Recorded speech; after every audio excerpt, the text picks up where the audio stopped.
You've never rewatched a show, not once. When a season ends, you move on. New tab, new recommendation, new obsession.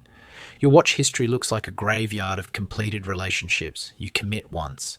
You experience it fully, and then you're done. You finished Breaking Bad. That was enough. You appreciated The Office. You watched Harry Potter and thought, I get it. And when someone casually says they've rewatched the same show 12 times, you nod politely, but internally you're thinking, how? Because in your brain, rewatching feels unnecessary. Why relive something when there's so much more out there? Here's what's actually happening. For you, novelty isn't just entertainment, it's stimulation. Psychologists call this novelty-seeking behavior. That doesn't mean you're impulsive. It doesn't mean you can't commit. It simply means your brain responds more strongly to new information than repetition. When something is new, your dopamine system activates more intensely. New characters, new emotional arcs, new conflicts, new rules. Your brain lights up because it's mapping something unfamiliar. Rewatching feels like reading a mystery novel when you already know the ending. You don't hate comfort, you just don't crave repetition. Think about how you choose shows. You don't look for safe, you look for interesting. You'll tolerate slow beginnings, you'll tolerate confusion, you'll tolerate ambiguous endings if the journey felt like discovery. Meanwhile, your friends are putting on Friends for the 38th time and calling it therapy. You're wired differently. When you sit down to watch something, your brain shifts into exploration mode. Who is this character? What kind of world is this? Where is this going? What's the twist? What's the psychology behind their behavior? Uncertainty energizes you, predictability drains you. And here's the nuance nobody talks about. People who don't rewatch aren't avoiding comfort. They're finding comfort in forward motion. Progress soothes you, movement stabilizes you, discovery regulates you. There's also something deeper. Rewatching isn't just revisiting a show. It's revisiting a version of yourself, the apartment you lived in, the relationship you were navigating, the season of life you were in when that story mattered more. Sometimes you don't want to go back there, not because it was bad, but because you've evolved. You don't romanticize the past. You archive it, processed, filed, closed. When you finish a show, it becomes a memory, not a ritual. And then there's risk tolerance. People assume rewatchers are lazy decision makers, but often they're optimizing for emotional certainty. They know exactly what they're going to feel. You, on the other hand, are comfortable gambling time.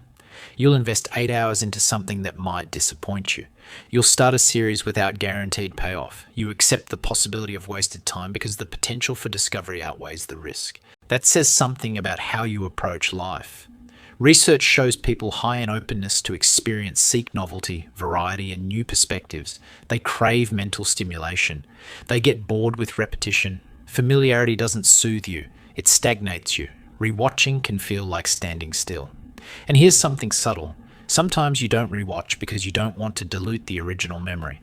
You want that show to remain one clean imprint, untouched by over-analysis, unexamined for flaws, preserved exactly as it felt the first time.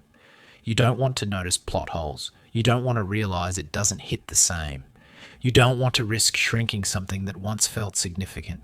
So you protect it. One watch, one emotional imprint, done. That's not detachment. That's intentionality. There's also an identity layer here. Some people build comfort through repetition. Holiday movies, background sitcoms, shows playing quietly while they cook or fold laundry. You don't anchor comfort in repetition. You anchor it in growth. You like feeling like you're expanding. And consuming something new reinforces that identity. New ideas, new emotional reactions, new perspectives. It's not that you lack loyalty. It's that you express loyalty differently. You're loyal to curiosity. You're loyal to movement. You're loyal to the belief that there's always something else to discover. When life feels uncertain, some people reach for something familiar to stabilize. When life feels uncertain, you reach for something new to recalibrate. That difference shows up beyond television. It shows up in how you process change, how you handle endings, how you move through transitions. You're not wired to circle back repeatedly. You're wired to integrate and move forward. And none of this makes one approach better than the other. Rewatchers regulate emotion through repetition. You regulate emotion through exploration. They stabilize through familiarity. You stabilize through novelty. They revisit the same emotional beats. You seek new emotional terrain. Neither is superior. They're just different psychological strategies. But here's the important part. If you don't rewatch, it doesn't mean you're emotionally unavailable. It doesn't mean you're impatient. It doesn't mean you're incapable of comfort. It means your nervous system finds stability in motion instead of repetition. Even in entertainment, you're practicing forward movement. When something ends, you don't replay it. You integrate it. You carry the lesson. You carry the emotion. And then you move on. Some people heal by returning. Others heal by progressing. Some people rewatch. Some people rediscover. And honestly, the fact that we all consume stories differently says more about psychology than about television.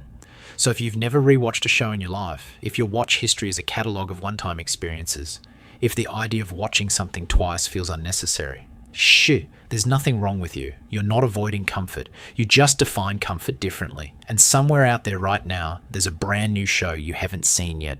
You'll probably love it, and you'll probably never watch it again, and that's completely okay. This is Humans Behave. Subscribe if you want to understand what's really going on beneath the surface.